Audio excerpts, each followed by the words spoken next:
Good afternoon guys and welcome to 5th Generation Hobby Shop. Welcome to another unboxing and testing. So ngayon, magre-review tayo ng airsoft pistol. Ito po ay WE-M92 Silver. Ang video na ito ay para kay Sir Felix. Shoutout sa inyo dyan, sir. Okay, so again, this is the WE-M92 airsoft pistol. May kasama ng bala, 0.23 grams, 4,000 shots po ito. At syempre may kasama na rin siyang gas, standard power green gas pop dyno, oil added, and of course the silicone oil. Yan, kasama na yan sa package. And out of the box, kasama ang owner's manual, of course the owner's manual. And the magazine is 24 rounder capacity gas magazine. Yan. Now this is the unit.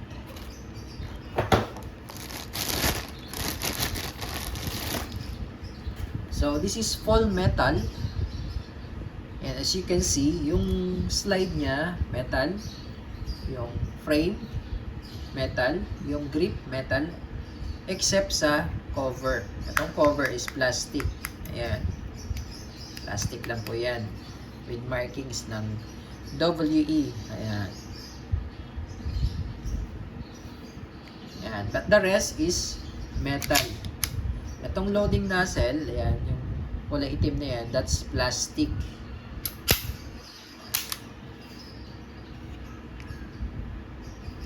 Ayan, so meron din siyang manual safety. Ayan, ayan yung kanyang safety. And it's working, it's ambidextrous manual safety. Then naka-fix din yung sight niya. Ayan. Fixed sight, fixed front, fixed rear sight, and fixed front sight with the red dot. Ayan. So ayan siya. Okay, so this is WE brand, made in Taiwan. Ayan, airsoft pistol po. So pag airsoft, ang bala ay plastic BBs. Okay. So ngayon lagyan natin siya ng gas. But before tayo maglagay ng gas, lalagyan ko lang po ng counting oil at hihipitan ko po yung valve. Okay, now hihipitan ko lang po yung valve. Ito lang yung basic maintenance naman pagdating sa mga airsoft magazine. So ito magagamit nyo po yung itong silicone oil. Bawasan ko lang sir ng konti yung inyong silicone oil. No? Diluwagan ko muna siya para mag-absorb yung oil sa loob. Ang purpose lang naman ng silicone oil is para malubricate lang yung o-ring. Yan. Okay. Tapos ito, lalagyan ko na rin po. Pero luluwagan ko po muna.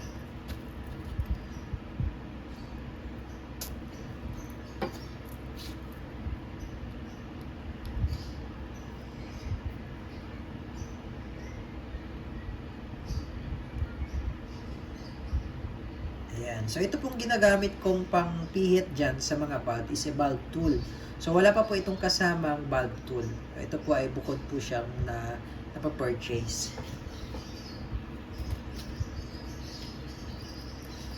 Okay. And then, itong unit, sir, is nababaklas din po ito, no? So, kung gusto niyo pong baklasin, ganito po. Kailangan po walang magazine pag magbabaklas kayo. Remove ang magazine po. And then, ikasan nyo po isang beses. Ayan. Tapos, sagad sa dulo. Pigilan po. Tapos, ito, ibababaan nyo lang po yan. At ito pala, press nyo muna to. Ito po. Ito, ipapress nyo po. Pagka-press na to, ibababa nyo po. Ayan. Press. Ayan. Standby and then release. So, yan po yung loob ng M92. Yan. So, mga yan, metal yan. Yan, may mga grease pa. Yan, metal, except dun sa pinakita ko sa inyo kanina, plastic po yun. But the rest, metal po yan. Ganun din dito, metal din po yan. Okay, kaya po, almost full metal po ang M92. Ayan, maglalagay tayo ng oil dito sa part na to.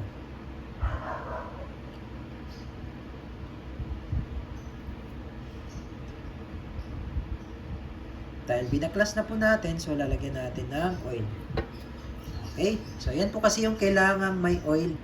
Yan mga yan. Kasi po yan po yung nagkikiskisan. Nagkakaroon ng friction po dyan eh.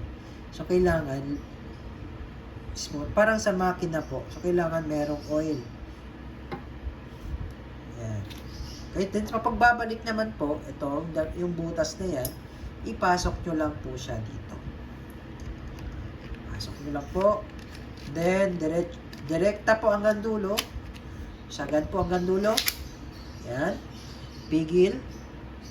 Balik yung lock. Yan. And then, release. Okay. Goods na. All goods. So, ganun lang po yung pagbabaklas ng M92 Silver Airsoft Pistol. Okay? So, ngayon, maglalagay naman tayo ng gas. Sa paglalagay naman po ng gas, ito po yung nozzle. Yan, ito yung nozzle. Ito yung inlet valve. Ito naman yung outlet valve. So sa ngayon po, pag kinakapa ko yan, napipindot ko, ibig sabihin wala pang lamang pressure yan. Ngayon, pag nilagyan ko ng gas yan, pag kakapain ko to matigas. So inverted position, kailangan patiwarik po yung magazine.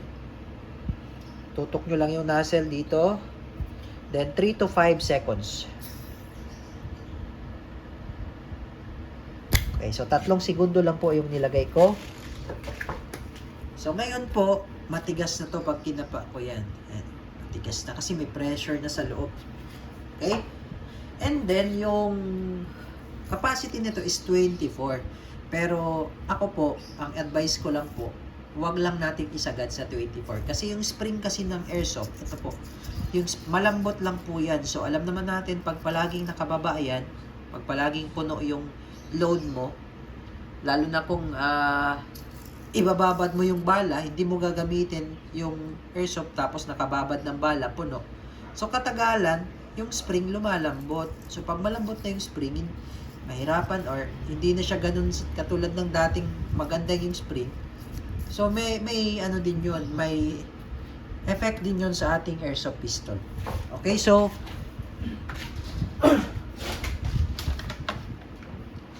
ang advice ko lang po is half lang, kahit kalahati lang ilalagay natin. Para naman sorry, excuse me. Para naman yung magazine, pag na-consume mo na yung halimbawa, lagyan natin ng 12 or 10.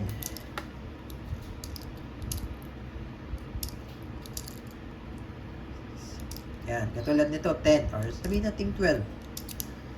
Yan, kung 12, hindi gaanong compress yung spring, no? Tapos, ito, pag continuous kasi ang gamit natin ng gas magazine, normally, lumalamig. Pag malamig ang magazine, ma-feel mo malamig ang magazine, humihina po ang blowback. Hindi katulad nung normal pa ang magazine yung hindi pa siya malamig.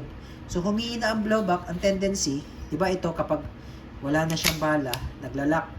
So, ang tendency, pag mahina ang blowback, mafe-feel mo, mahina, pumutok. Kumbaga, mahina, pumutok. Tapos, ang tendency, hindi siya maglalak pag wala ng bala. At mafe-feel mo, mahina yung putok. So, kaya po, mas magandang 12 lang para habang naglo-load kayo, makapagpahinga yung magazine. Habang naglalagay kayo ng bala, ang gagawin nyo lang naman pag malamig ang magazine, ipahinga lang hanggang sa mag-normal temperature. So, mas maganda kung konti lang ang bala para pag naubusan ng bala, maglo-load kayo ulit. So, pag nag-load kayo, habang naglo-load, makapagpahinga yung magazine. So, yun yung isa sa mga dahilan kung bakit hindi ko rin siya pinapapuno.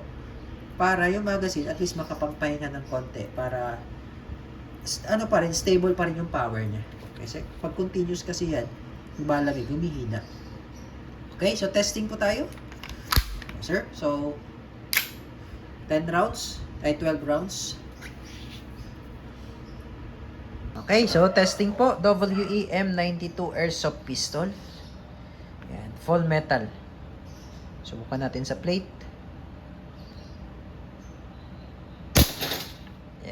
So, 2 meters accurate pa naman siya. Okay.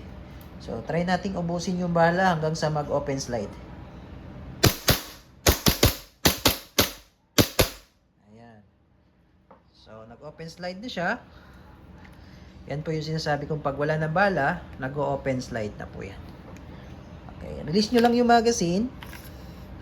Ayan. Katulad nito, lumalamig siya unti-unti. Paunti-unti siyang lumalamig, no? Release nyo lang yung magazine. Tapos, eto po.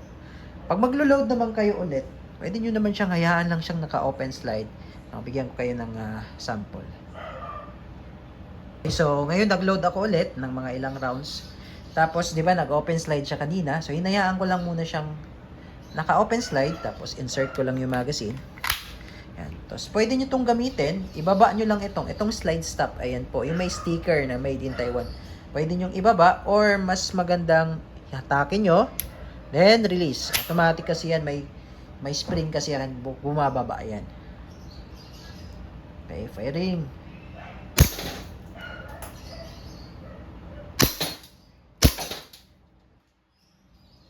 Ayan. So, ubusin lang natin yung yung bala. Ayan. So, nabitin tayo sa gas. So, ayan. Katulad yan. Mahina yung gas. Wala na. So, hindi siya nag-open slide kahit wala na siyang bala, no? Kasi nabitin siya sa gas. Lagyan lang natin ng konting gas. Okay, so nabitin tayo sa gas. Hindi siya nag-lock, no? Pero sisilipin natin yung chamber. Yan, sisilipin nyo to. Dahil hindi siya nag-lock, di ba? Hindi siya nag-open slide. Sisilipin nyo po yan. Pag may laman, bawa may naiwan dyan sa chamber na isang bala, so ang gawin nyo, ikasan nyo muna na walang magazine. Kasi pag nilagay nyo to, no? Pag nilagay nyo tong magazine na may bala at may laman pa sa chamber, pag nilagay nyo, posibleng mahulog yung isa. Kasi itutulak niya yung isa. So, always check muna kung may laman yung chamber. So, kung wala naman, okay lang. Pero kung may laman, ikasan nyo muna. Yan, ikasan muna. Tsaka nyo salpak yung magazine. Pero kung wala namang laman, okay lang na isalpak nyo. Yan. Okay, so ubusin natin yung bala. Ayan. So, nag-lock siya ulit. Okay, so release lang magazine. Tapos, hatakin nyo lang to. Release. Hammer down. Okay, all goods na po. M92 silver. WE M92 silver. Ng airsoft pistol ng WE. Thank you.